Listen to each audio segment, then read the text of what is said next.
প্রথমেই বলে রাখি, শর্টসে যাকে দেখা যাচ্ছে সে হলো আমার খুব মিষ্টি এক বান্ধবী, যে আমার জন্মদিনের ঠিক দুদিন আগে মানে 28 এপ্রিল, দুদিন আগে মানে 26 এপ্রিল এসে আমাকে কিছু সারপ্রাইজ গিফট দেয়। তো চলো সেগুলো তোমাদের সাথে শেয়ার করি। এই যে সেই কিউট গিফটসগুলো।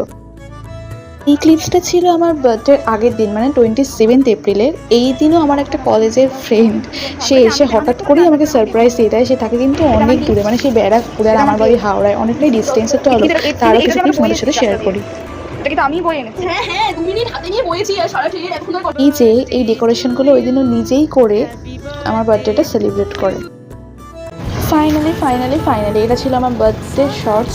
আর দেখতেই পাচ্ছ বেরিয়ে পড়েছে। হ্যাঁ, এই জামাটা ছিল রিকে গিফট দেওয়া। চলে গিয়েছিলাম রিকেরই বাড়িতে। হঠাৎ করে আমাকে বললো যে চলো, তারপরে এই সারপ্রাইজ কেক কাটিং সবটাই।